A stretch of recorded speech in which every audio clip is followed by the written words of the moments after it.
ये साप्ताहिक बाइबल का उपदेश Plainfield Christian science church independent से है, जो प्लेनफील्ड, न्यू जर्सी, अमेरिका में है। अधिक जानकारी के लिए कृपया हमारी वेबसाइट पर जाएं www.plainfieldcs.com। आपके अध्ययन के लिए ये पाठ रविवार 14 जून 2026 के लिए है। विषय: भगवान मनुष्य का संरक्षक। स्वर्णपथ, भजन संहिता। यहोवा की करुणा उसके डरवियों पर युग युग है, अर्थात उन पर जो उसकी वचा का पालन करते और उसके उपदेशों को स्मरण करके उन पर चलते हैं। उत्तरदायी ध्यान। भजन संहिता। हे यहोवा, तू मेरा शरण स्थान ठहरा है। तूने जो परम प्रधान को अपना धाम मान लिया है, इसलिए कोई विपत्ति तुझ पर ना पड़ेगी, ना कोई दुख तेरे डेरे के निकट आएगा, क्योंकि वो अपने दूतों को तेरे निमित्त आज्ञा देगा कि जहां कहीं तू जाए वो तेरी रक्षा करें। वो तुझको हाथों हाथ उठा लेंगे, ऐसा ना हो कि तेरे पांव में पत्थर से ठेस लगे। तू स्नेह और नाग को कुचलेगा, तू जवान स्नेह और अजगर को लताड़ेगा। उसने जो मुझसे स्नेह किया है, इसलिए मैं उसको छुड़ाऊंगा। मैं उसको ऊंचे स्थान पर रखूंगा, क्योंकि उसने मेरे नाम को जान लिया है। पाठ उपदेश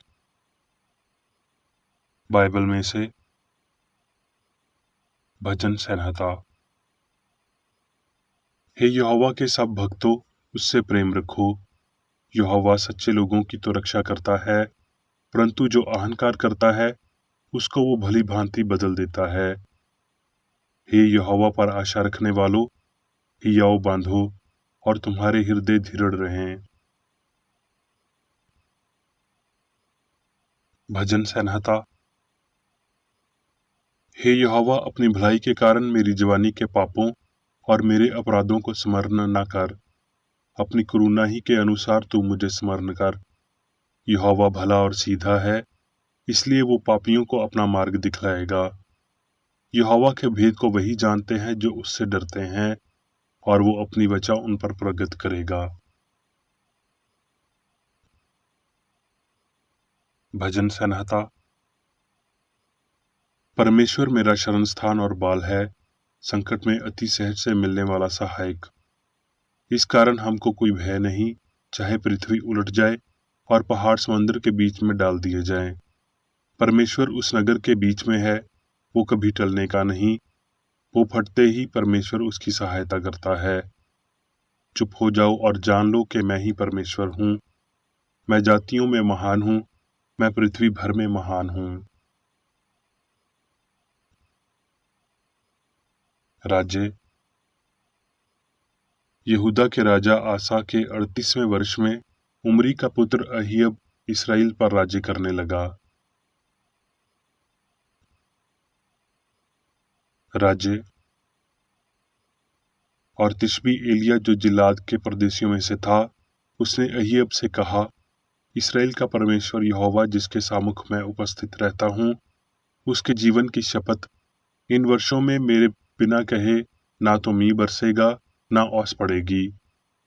तब यहोवा का ये वचन उसके पास पहुंचा कि यहाँ से चलकर पूरब ओर मुख करके क्रेत नाम नाले में, जो यरदन के सामने है, छुप जा। उसी नाले का पानी तू पिया कर, और मैंने कौवों को आज्ञा दी है कि वो तुझे वहां खिलाएं। कुछ दिनों के बाद उस देश में वर्षा न होने के कारण नाला सूख गया। तब यहोवा का ये वचन उसके पास पहुंचा कि चलकर सैदून सारपत नगर में जाकर वहीं रह। सुन, मैंने वहां की एक विधवा को तेरे खिलाने की आज्ञा दी है। सो वो वहां से चल दिया और सारपत को गया। नगर के फाटक के पास पहुंचकर उसने क्या देखा कि एक विधवा लकड़ी बीन रही है।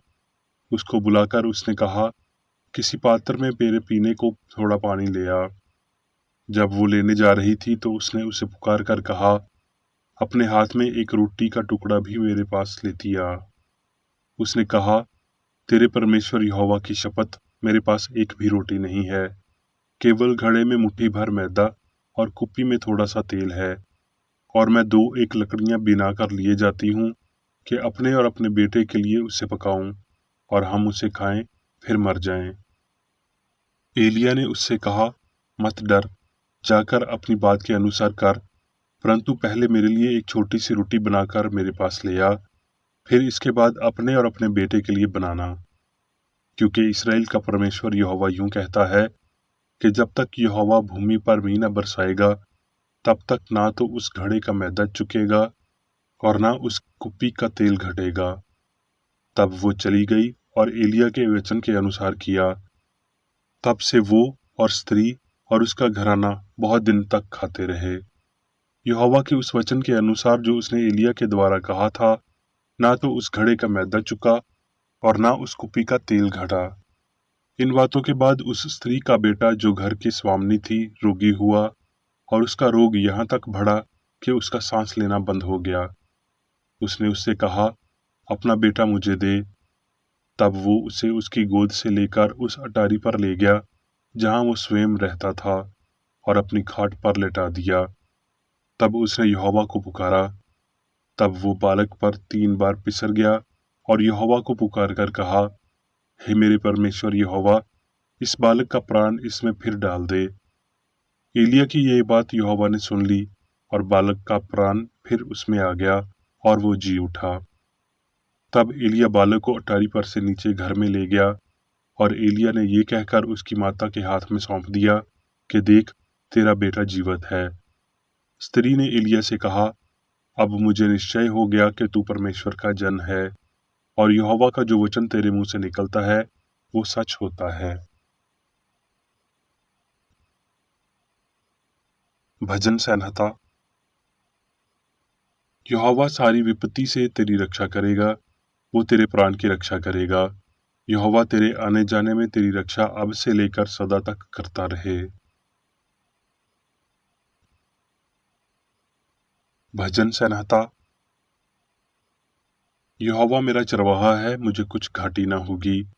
वो मुझे हरी हरी चराइयों में बिठाता है, वो मुझे सुखदायक जल के झरने के पास ले चलता है। वो मेरे जी में जी ले आता है। धाम के मार्गों में वो अपने नाम के निमित्त मेरी अगुवाई करता है।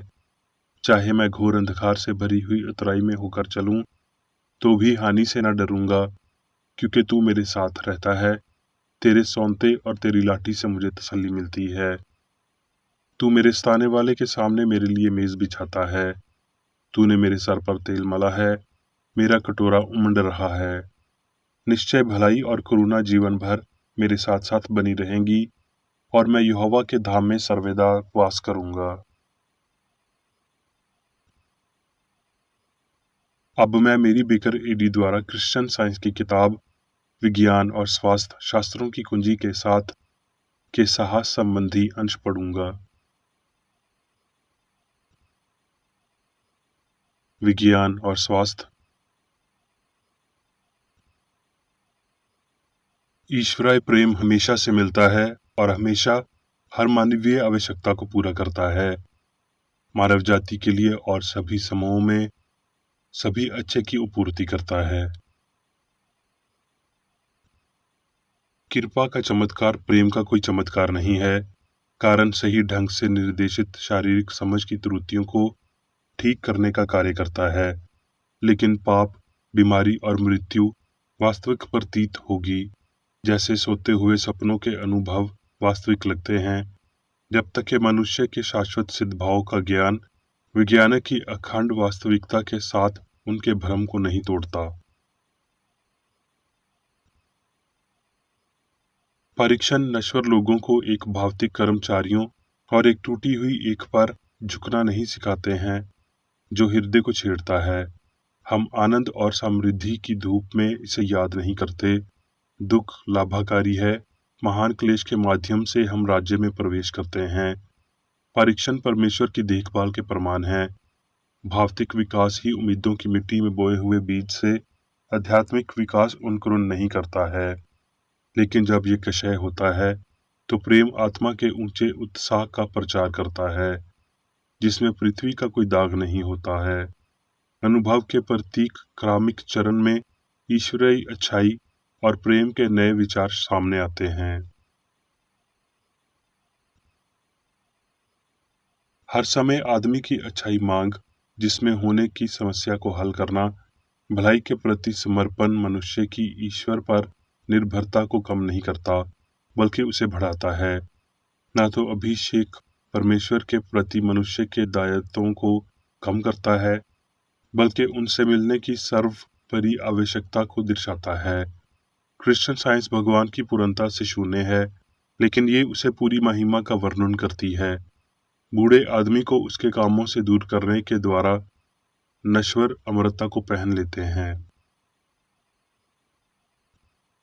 हम नश्वर विश्वास के उठलेपन में गोता लगाकर ईश्वर की रचना की प्रकृति और गुणवत्ता को थाद नहीं दे सकते।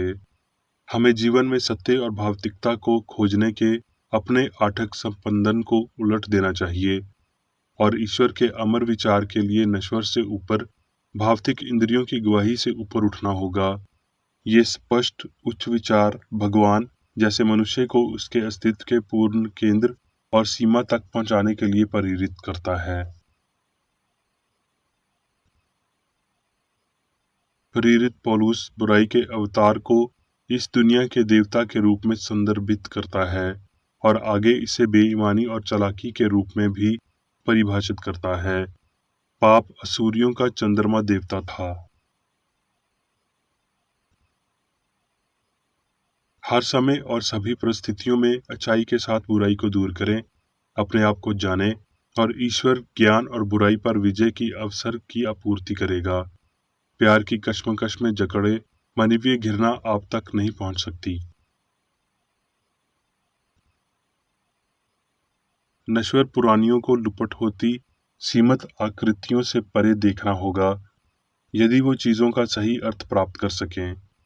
मन के अज्ञात के क्षेत्र की अतिरिक्त दृष्टि कहाँ विश्राम करेगी। हमें ये देखना चाहिए कि हम कहाँ चलेंगे और हमें इससे सारी शक्ति प्राप्त करने के रूप में कार्य करना चाहिए जिसमें हमारा अस्तित्व है। शुरुआत से लेकर अंत तक पवित्र शास्त्र आत्मा मन की बात की विजय से भरपूर है। मूसा ने मन की शक्ति को उसके द्वारा सिद्ध किया, जिसे पुरुषों ने चमत्कार कहा। यशवा, एलिया और अलीशा ने भी किया। संकेत और चमत्कार के साथ मसीही युग की शुरुआत हुई। मसीहत का इतिहास अपने स्वर्गीय पिता सर्वशक्तिमान मन द्वारा मनुष्य पर समर्थित शक्ति और रक्षा शक्ति के उदात्त प्रमाण प्रस्तुत करता है, जो मनुष्य को विश्वास और समझ प्रदान करता है, जिससे वो खुद का बचाव करता है, न केवल प्रलोभन से बल्कि शारीरिक पीड़ा से भी। चमत्कार, जो दिव्य रूप से स्वाभाविक है लेकिन इसे मानवीय रूप से सीखना चाहिए।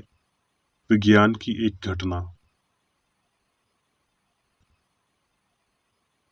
एक चमत्कार भगवान के नियम को पूरा करता है लेकिन उस कानून का उल्लंघन नहीं करता है। वर्तमान में ये तथ्य चमत्कार से अधिक रहस्यमय प्रतीत होता है। भजनहार ने गाया, हे समंदर तुझे क्या हुआ कि तू भागा, और हे यर्दन तुझे क्या हुआ कि तू उल्टा बहा। हे पहाड़ों तुम्हें क्या हुआ कि तुम भेड़ों के नियन, और हे पहाड़ियों तुम्हें क्या हुआ कि तुम भेड़ बकरियों के बच्चों के नियन उछली। हे पृथ्वी प्रभु के सामने, हाँ याकूब के परमेश्वर के सामने थरथरा। ये चमत्कार किसी विकार का परिचय नहीं देता है, लेकिन मौलिक आदेश को प्रकट करता है, भगवान के अपरिवर्तनीय कानून के विज्ञान की स्थापना। आत्मा की इंद्रियां प्रेम में निवास करती हैं और वो सत्य और जीवन का प्रदर्शन करती हैं। इसलिए मसीही धर्म और इसकी व्याख्या करने वाला विज्ञान आध्यात्मिक समझ पर आधारित है और वो पदार्थ के तथाकथित नियमों का स्थान लेते हैं। आज इसराइल के पवित्र को सीमित करके और ये पूछकर यहूदियों को अपराध को दोहराने का खतरा है, क्या ईश्वर जंगल में मेज लगा सकता है? ईश्वर क्या नहीं कर सकता। क्रिश्चियन साइंस के दिव्य सिद्धांत का पालन करें और ज्ञान, सत्य और प्रेम में निरंतरता का पालन करते हुए ईश्वर के आकर्षण का पालन करें। मन शारीरिक इंद्रियों का स्वामी है और बीमारी, पाप और मृत्यु को जीत सकता है। अपने शरीर पर अधिकार करें और उसकी भावना और कार्य को नियंत्रित करें। आत्मा के सामर्थ्य में वृद्धि का विरोध करना अच्छा है।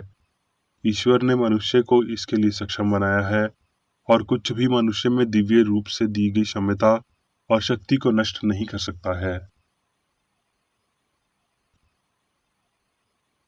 साइंस में ईश्वर और मनुष्य के संबंध, ईश्वरीय सिद्धांत और विचार अविनाशी हैं और विज्ञान जानता है कि कोई चूक नहीं हुई है और ना ही सिद्ध भाव मान लौटा, लेकिन ये ईश्वरीय आदेश या आध्यात्मिक कानून रखता है जिसमें ईश्वर और वो जो कुछ भी बनाता है परिपूर्ण और शाश्वत है, अपने सनातन इतिहास में अपरिवर्तित रहा है। आध्यात्मिक जीवन और आशीर्वाद ही प्रमाण है जिसके द्वारा हम सच्चे अस्तित्व को पहचान सकते हैं और उस अकाथनीय शांति को महसूस कर सकते हैं जो आध्यात्मिक प्रेम को अविश्वासित करने में आती है। जब हम क्रिश्चियन साइंस में रास्ता सीखते हैं और मनुष्य के आध्यात्मिक होने को पहचानते हैं तो हम भगवान की रचना को समझेंगे। पृथ्वी और स्वर्ग और मनुष्य की सभी महिमा है। अब मैं मेरी बेकर एडी द्वारा चर्च मैनुअल में दिए गए 3 दैनिक कर्तव्यों को पढ़ूंगा। दैनिक प्रार्थना। प्रत्येक दिन प्रार्थना करने के लिए इस चर्च के प्रत्येक सदस्य का कर्तव्य होगा, तुम्हारा राज्य आए, ईश्वरीय सत्य, जीवन और प्रेम के शासन को मुझ में स्थापित कर और मुझ पर शासन कर, और तेरा वचन सभी मनुष्यों के स्नेह को समृद्ध कर सकता है और उन पर शासन कर। आदेशों और कर्तव्यों के लिए एक नियम। ना तो दुश्मनी और ना व्यक्तिगत लगाओ। मदर चर्च के सदस्यों के आदेशों और कर्तव्यों पर लागू करना चाहिए। विज्ञान में दिव्य प्रेम ही मनुष्य को नियंत्रित करता है और एक क्रिश्चियन विज्ञानी प्यार की मीठी सुविधाओं को दर्शाता है। प्यार में डांटने पर, सच्चा भाईचारा, परोपकार और क्षमा में। इस चर्च के सदस्यों को प्रतिदिन ध्यान रखना चाहिए और सभी बुराई दूर करने, भविष्यवाणी, न्याय करने, निंदा करने, परामर्श देने, प्रभावित करने या गलत तरीके से प्रभावित होने से बचने के लिए प्रार्थना करनी चाहिए। कर्तव्य के प्रति सतर्कता। इस चर्च के प्रत्येक सदस्य का ये कर्तव्य होगा कि वो प्रतिदिन आक्रामक मानसिक सुझाव से बचाव करे और भूल कर भी ईश्वर, नेता और मानव जाति के प्रति अपने कर्तव्य की उपेक्षा नहीं करनी चाहिए। उनके कामों से उन्हें आंका जाएगा और वो उचित या निंदनीय होगा।